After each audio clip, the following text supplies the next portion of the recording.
지금 이 순간 전 세계 군사 위성이 한국 상공을 주시하고 있습니다. 단 한 번의 실험이 인류의 전쟁 역사를 바꿔놓았기 때문입니다. 새벽 3시 포항 해안에서 정체불명의 비행체가 포착됐습니다. 기존 방어망은 모두 무력화됐고 미사일은 도심 상공으로 향했으며 시간은 단 8초 남았습니다. 그때 아무도 믿지 않았던 기술이 작동했습니다. 폭발음은 들리지 않았고 대신 하늘이 빛으로 갈라졌습니다. 인류 최초로 미사일을 빛으로 멈춘 나라, 한국. 도대체 그날 밤 포항 하늘에서 무슨 일이 벌어진 걸까요? 지금부터 세상이 몰랐던 진짜 이야기를 공개합니다. 저는 이현우입니다. 올해 나이는 38살입니다. 국방기술품질원에서 선임연구원으로 일하고 있어요. BO2 레이저 방어 시스템 설계를 맡았습니다. 그때까지만 해도 그건 완성되지 않은 기술이었어요. 실험실 안에서만 존재하는 현실과는 거리가 먼 무기였죠. 하지만 2023년 12월 모든 게 바뀌었습니다. 포항 해안의 군사실험기지는 겨울 새벽이면 유난히 추웠어요. 바람이 차갑게 불어왔고 파도 소리만 들렸죠. 저는 제어실에서 야간 근무를 서고 있었습니다. 모니터 앞에 앉아 레이더 신호를 관찰하고 있었어요. 지루한 일이었습니다. 대부분의 밤은 아무 일도 없이 지나갔으니까요. 하지만 그날은 달랐어요. 오전 3시쯤이었을 겁니다. 화면에 이상한 파형이 나타났어요. 고주파 간섭이었죠. 처음엔 단순한 전파 방해라고 생각했습니다. 근처 어선이나 기상 레이더에서 발생하는 흔한 일이었으니까요. 그런데 패턴이 이상했어요. 너무 규칙적이었습니다. 일정한 간격으로 반복됐죠. 마치 누군가 의도적으로 만들어낸 것 같았어요. 저는 데이터를 저장하고 상부에 보고했습니다. 하지만 돌아온 건 무관심뿐이었어요. 기상 간섭일 거라는 답변이었죠. 그 말을 믿고 싶었습니다. 하지만 직감이 말하고 있었어요. 이건 단순한 오류가 아니라고. 사흘이 지났습니다. 전국 각지에서 비슷한 보고가 올라오기 시작했어요. 강릉, 속초, 울산, 동해안 전역에서 동일한 전파 교란이 감지됐습니다. 레이더망이 순간적으로 끊기는 일도 발생했죠. 몇 초에서 몇 분 정도였지만 그 시간이면 충분했어요. 무언가가 들어올 수 있는 시간이었습니다. 언론이 움직이기 시작했어요. 한국의 하늘이 뚫렸다는 제목이 신문 일면을 장식했습니다. 방공망 무력화, 국가안보 위기. 자극적인 단어들이 난무했죠. 사람들은 불안해했어요. 저도 마찬가지였습니다. 서울로 올라가야 했어요. 국방기술품질원 본부에서 긴급회의가 소집됐습니다. 대회의실은 긴장감으로 가득했어요. 고위 관계자들, 군 장성들, 기술진이 모여 있었죠. 모두의 얼굴이 굳어 있었습니다. 박정우 대령이 발언했어요. 51살의 예비역 공군 대령으로 포항 실험기지 지휘관이었습니다. 그는 기술을 신뢰하지 않는 사람이었어요. 실전 경험만을 믿었죠. 하지만 그날은 달랐습니다. 기존 미사일 체계는 무력합니다. 그의 목소리는 무거웠어요. 패트리엇도 천궁도 모두 전자교란에 취약하다는 거였죠. 방공망에 구멍이 뚫린 겁니다. 그가 저를 바라봤어요. 이 박사, BO2 시스템을 시험 운용할 수 있겠습니까? 침묵이 흘렀습니다. 회의실 안의 모든 시선이 제게 향했어요. 저는 잠시 생각했습니다. BO2는 완성되지 않았어요. 이론상으로만 작동했죠. 한 번의 오작동은 폭발을 의미했습니다. 5년 전 시험 중 동료 한 명을 잃었던 기억이 떠올랐어요. 하지만 저는 고개를 끄덕였습니다. 말없이. 선택의 여지가 없었으니까요. 회의가 끝나고 복도에서 서윤아를 만났습니다. 광제어를 담당하는 엔지니어였어요. 34살, 저보다 4살 어렸지만 빔 반사율 계산만큼은 제가 따라갈 수 없을 만큼 뛰어난 사람이었죠. 현우 선배, 정말 괜찮아요? 그녀의 목소리는 걱정으로 가득했습니다.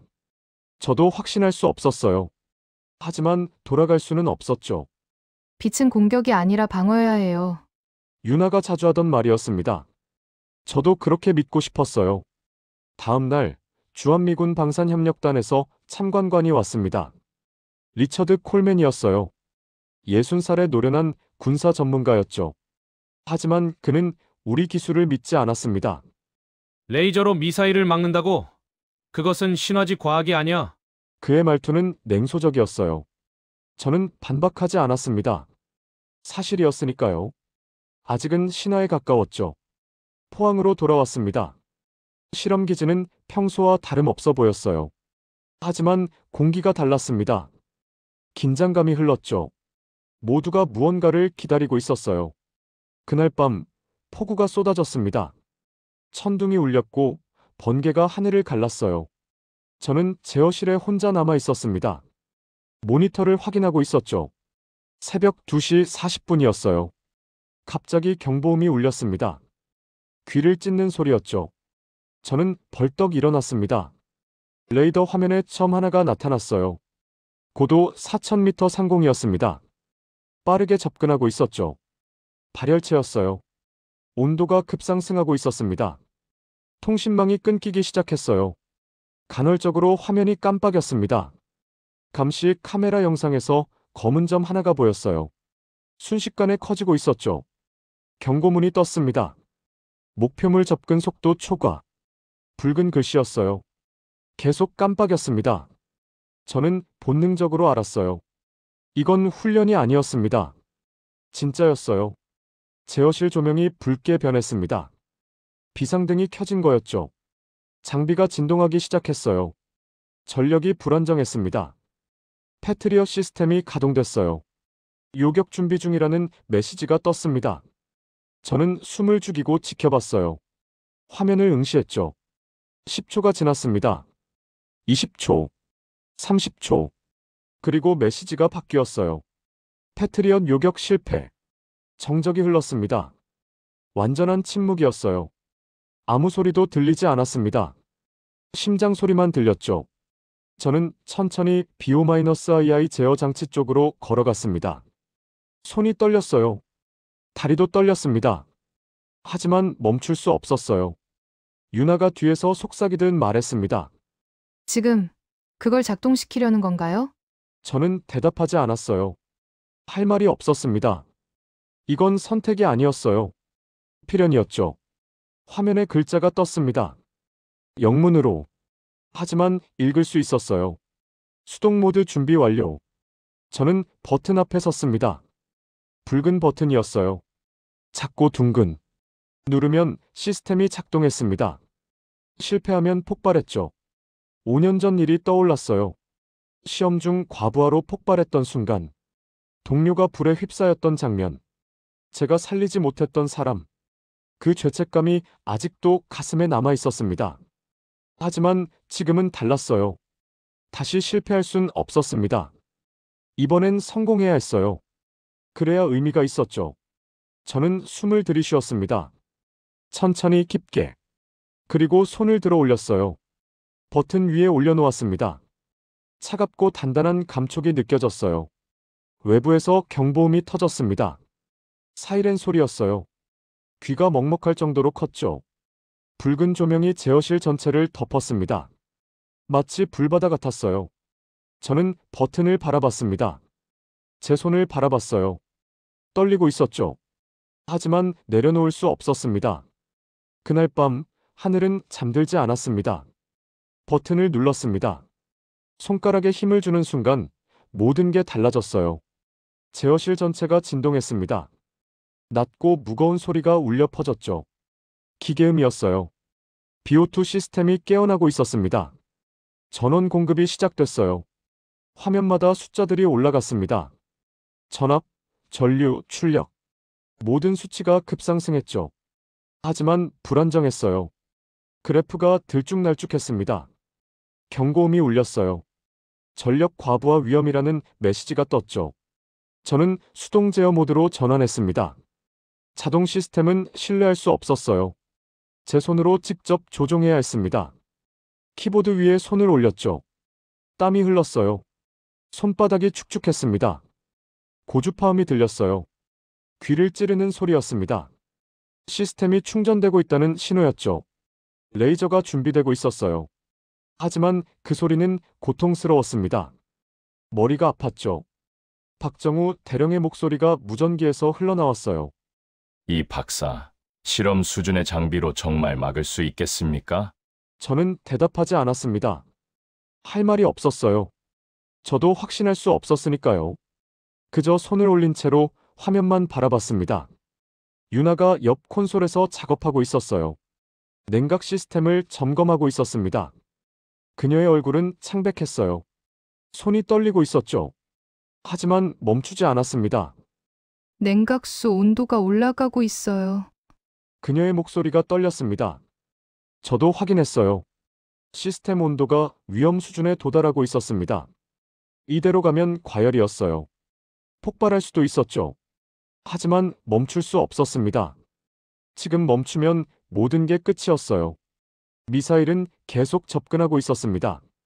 레이더 화면의 점은 점점 커지고 있었죠. 제어실 안의 온도가 올라갔어요. 에어컨이 작동하지 않았습니다. 전력이 모두 시스템으로 쏠렸기 때문이었죠.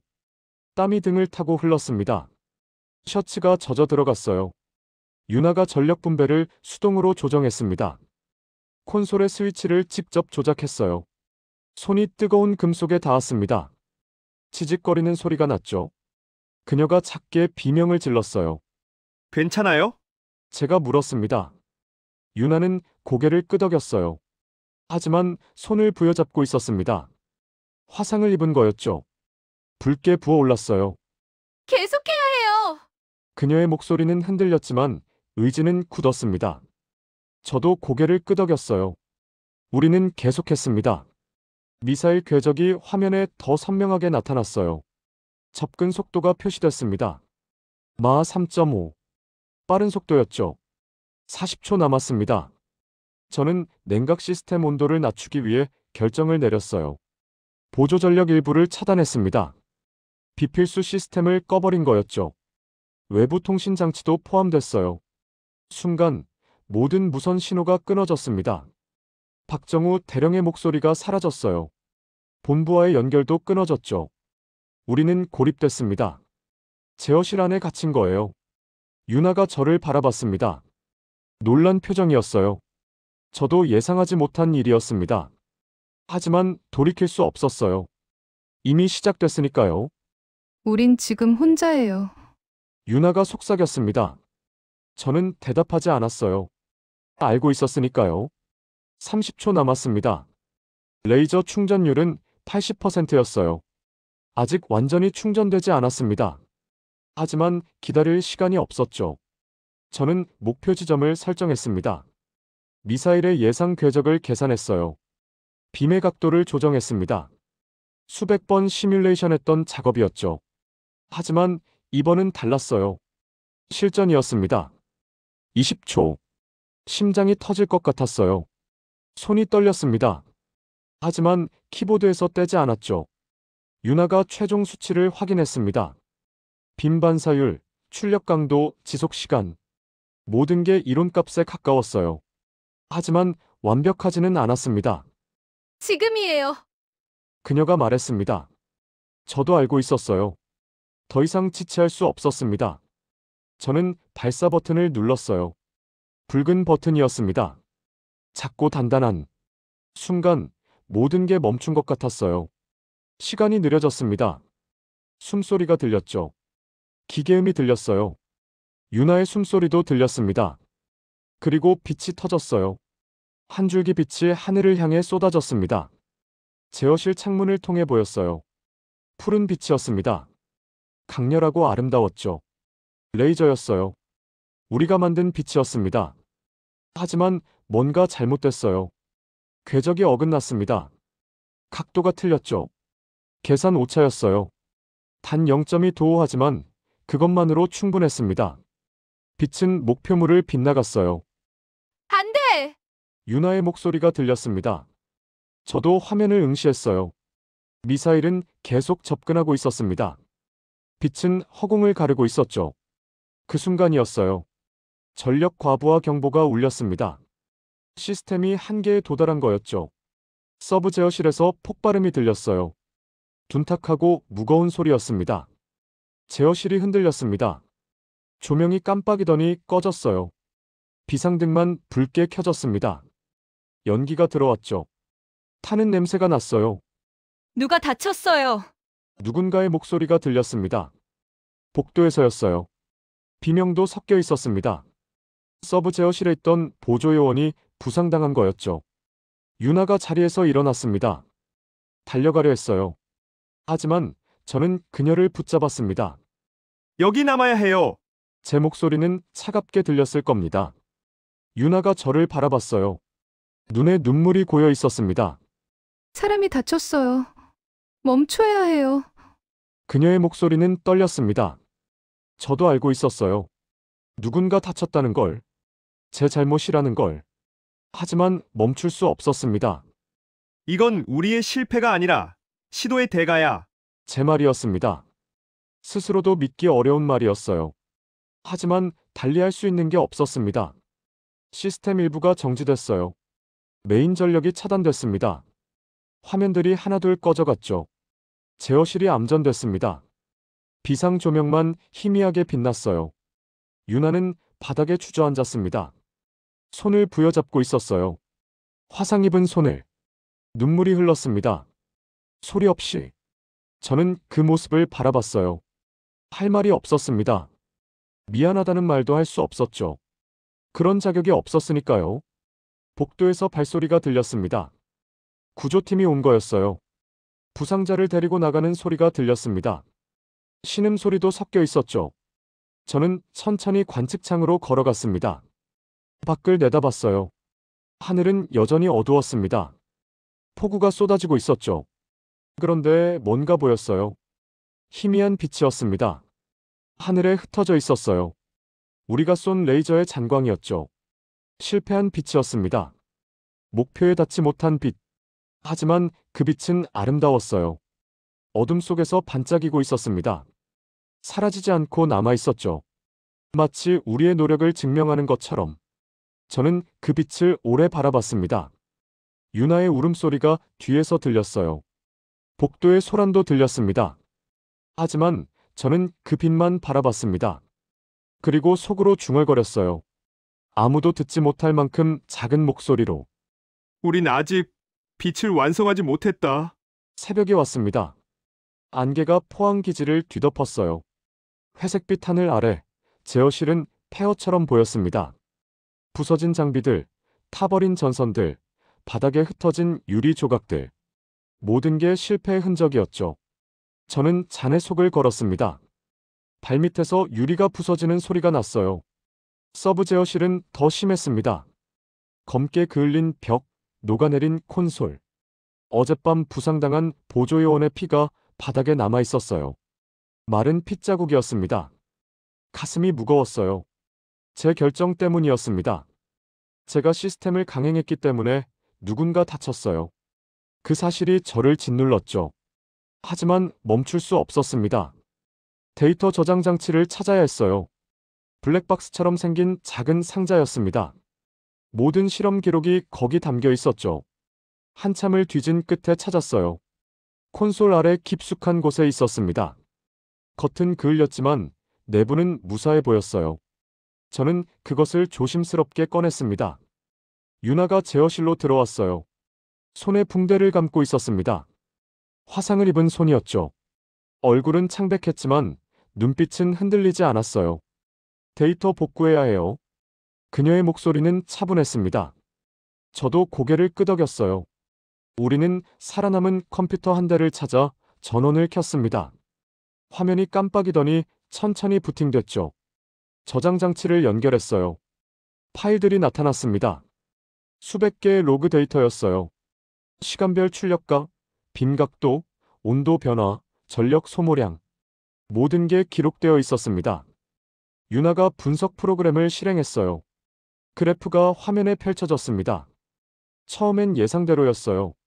전력 과부하, 각도 오차, 요격 실패. 모두 우리가 알고 있던 사실들이었죠. 하지만 이상한 게 있었습니다. 요격 실패 이후에도 신호가 계속됐어요. 미세한 파동이었습니다. 에러 로그가 아니었어요. 뭔가 다른 것이었죠. 이게 뭐죠? 유나가 물었습니다. 저도 알 수 없었어요. 화면을 확대해서 봤습니다. 파형이 일정한 패턴을 보였어요. 주기적이었습니다. 마치 살아있는 것처럼. 빛의 잔류 신호예요. 유나가 조용히 말했습니다. 저는 그녀를 바라봤어요. 빛의 잔류 신호. 레이저가 사라진 뒤에도 남은 흔적이라는 뜻이었죠. 이건 실패한 빛이 아니에요. 아직 움직이고 있어요. 그녀의 목소리는 떨렸습니다. 저도 화면을 응시했어요. 믿기 어려웠습니다. 레이저는 순간적으로 발사되고 사라지는 거였어요. 하지만 데이터는 다른 걸 말하고 있었습니다. 저는 더 깊이 분석했어요. 대기 중 입자 농도, 전하 분포, 온도 변화.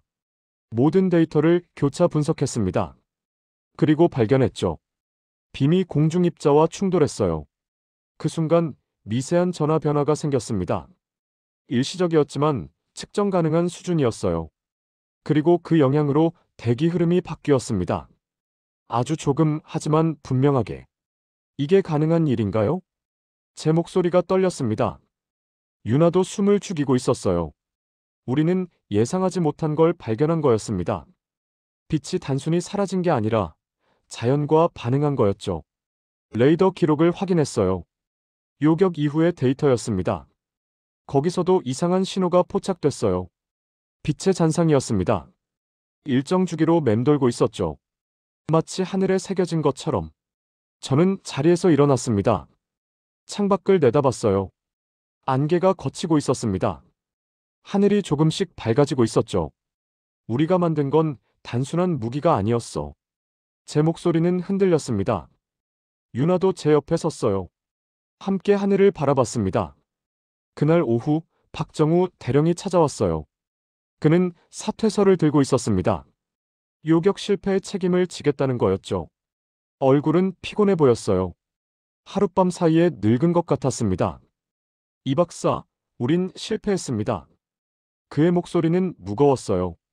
저는 고개를 저었습니다. 아닙니다. 보여드릴 게 있어요. 저는 그에게 데이터를 보여줬습니다. 빛의 잔류 신호, 대기 변화, 레이더의 이상 신호. 모든 걸 설명했어요. 박 대령은 말없이 듣고 있었습니다. 이게 무슨 의미입니까?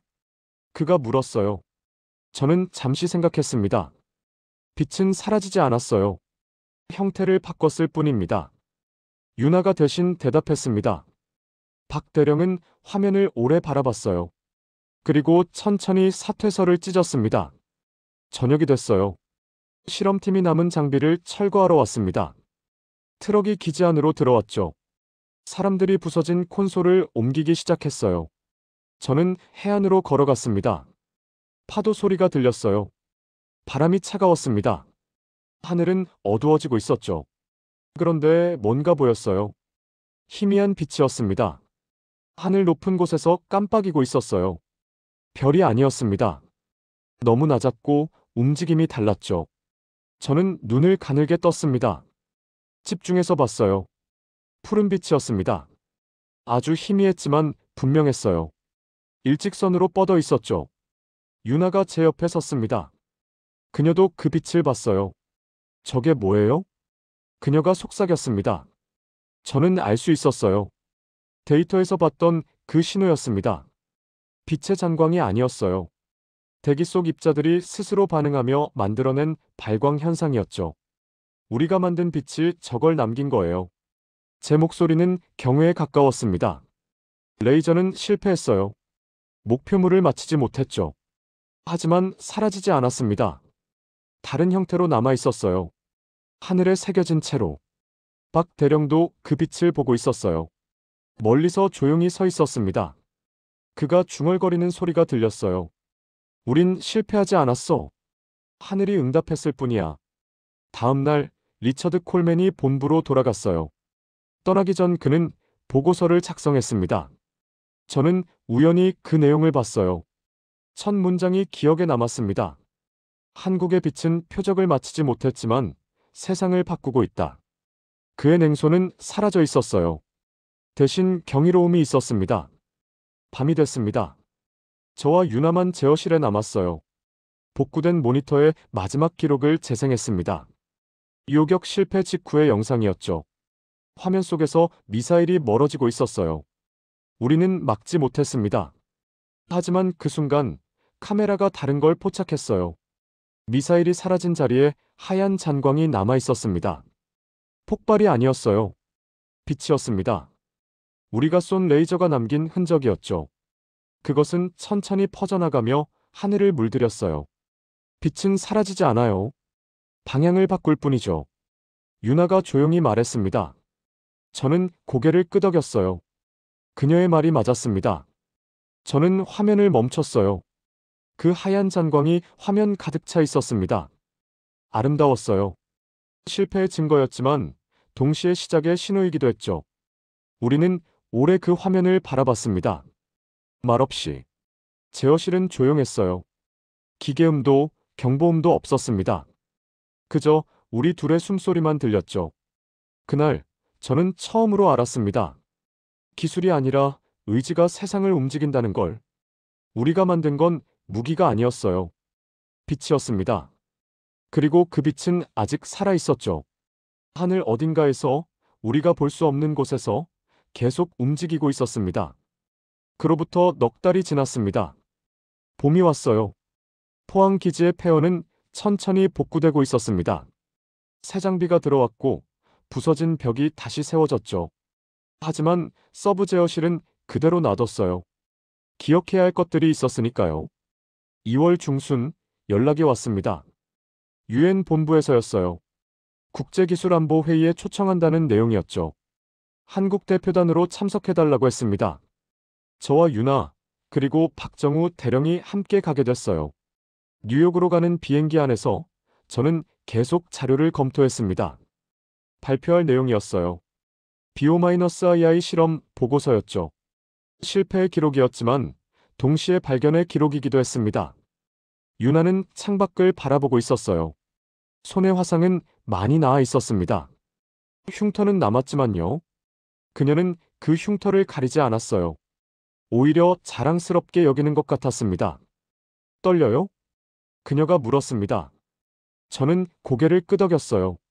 솔직히 말하면 무서웠습니다. 전 세계 앞에서 우리의 실패를 발표해야 했으니까요. 유엔 본부는 웅장했어요. 높은 천장, 넓은 회의장, 각국의 국기들. 모든 게 압도적이었습니다. 우리는 대표단석에 앉았어요. 주변엔 각국의 군사 전문가들과 과학자들이 가득했죠. 리처드 콜맨도 있었습니다. 그는 이제 동맹국 기술위원으로 참석하고 있었어요. 우리를 보더니 조용히 고개를 끄덕였습니다. 냉소는 사라져 있었어요. 회의가 시작됐습니다. 의장이 저를 호명했어요. 발표 순서였죠. 저는 천천히 일어났습니다. 연단으로 걸어갔어요.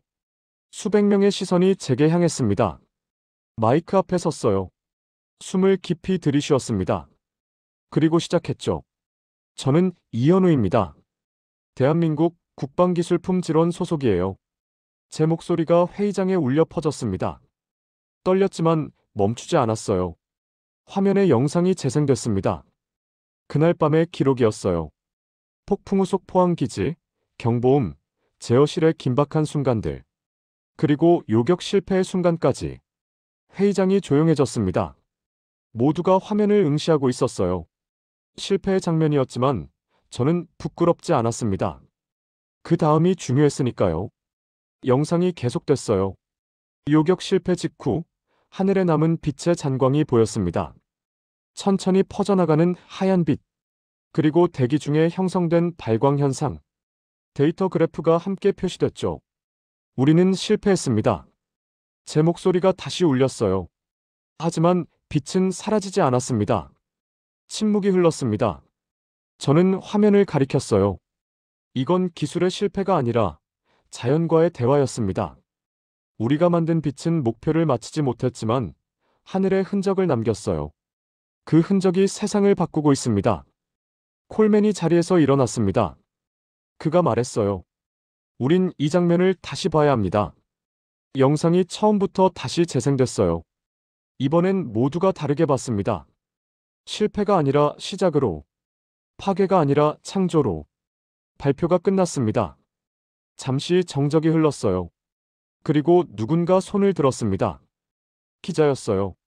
당신들은 왜 이 기술을 완성시키려 하나요? 저는 잠시 생각했습니다. 그리고 대답했어요. 우린 싸우기 위해 만든 게 아닙니다. 멈추기 위해 만든 겁니다. 유나가 옆에서 통역했어요. 그녀가 덧붙였습니다.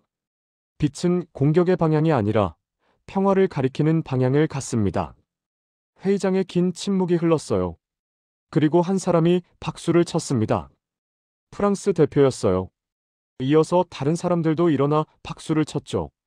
독일, 일본, 캐나다. 하나둘씩 자리에서 일어났습니다. 저는 그 광경을 바라봤어요. 믿기 어려웠습니다. 우리의 실패가 박수를 받고 있었어요. 아니, 실패가 아니었죠. 우리의 진실이 인정받고 있었던 겁니다. 회의는 사흘간 계속됐어요. 각국 대표들이 의견을 나눴습니다. 논쟁도 있었고 의견 충돌도 있었죠. 하지만 결론은 하나였어요. 마지막 날 의장이 선언했습니다. 유엔은 공식적으로 BO-II 시스템을 기반으로 한 국제 공동안보 프로그램을 승인한다고. 한국은 기술의 소유자가 아니라 관리자로 지정됐어요. 빛의 수호자라는 이름으로. 전 세계 언론이 같은 문장을 인용했습니다. 전쟁은 총이 끝내지 않았다. 빛이, 그리고 한국이 끝냈다. 귀국길은 조용했어요. 비행기 안에서 저는 창밖을 바라봤습니다. 구름 위로 햇살이 비쳤어요. 아름다웠죠. 평화로워 보였습니다. 유나가 잠들어 있었어요. 피곤했을 겁니다. 박 대령은 신문을 읽고 있었죠. 한국 신문이었어요. 일면에 우리 사진이 실려 있었습니다. 대령님, 어떤 기분이세요? 제가 물었습니다. 그가 신문을 내려놓고 저를 바라봤어요. 그날 하늘에서 봤던 빛을 평생 잊지 못할 겁니다. 그의 목소리는 차분했어요. 하지만 감정이 담겨 있었습니다. 경외였죠. 한국에 도착했습니다. 공항엔 취재진이 가득했어요. 플래시가 터졌고 질문이 쏟아졌습니다. 우리는 짧게 인사만 하고 빠져나왔어요. 며칠 뒤, 저는 포항으로 돌아갔습니다. 혼자였어요. 그냥 보고 싶었습니다. 우리가 시작했던 그곳을. 기지는 조용했어요. 복구는 거의 끝나 있었습니다. 새 장비들이 설치돼 있었죠. 하지만 어딘가 달랐어요. 분위기가 바뀌었습니다. 더 이상 실험실 같지 않았어요. 신성한 공간처럼 느껴졌죠. 제어실로 들어갔습니다. 텅 비어 있었어요. 콘솔들은 꺼져 있었고 모니터는 검게 변해 있었습니다. 저는 천천히 걸었어요. 그날 밤 제가 서 있던 자리까지. 손을 뻗어 제어 장비에 얹었습니다. 차갑고 단단한 감촉이 느껴졌어요. 저는 눈을 감았습니다. 그날의 기억이 떠올랐죠. 두려움, 결심, 실패, 그리고 깨달음. 이건 끝이 아니다. 빛은 여전히 움직이고 있다. 낮은 목소리로 중얼거렸습니다. 누가 들으라고 한 말은 아니었어요. 저 자신에게 하는 약속이었죠. 밖으로 나왔습니다. 해안으로 걸어갔어요. 파도가 밀려왔다 물러갔습니다. 영원히 반복될 움직임이었죠. 하늘은 맑았어요. 구름 한 점 없었습니다. 그런데 뭔가 보였어요. 아주 희미했지만 분명했습니다. 얇은 푸른 빗줄기였어요.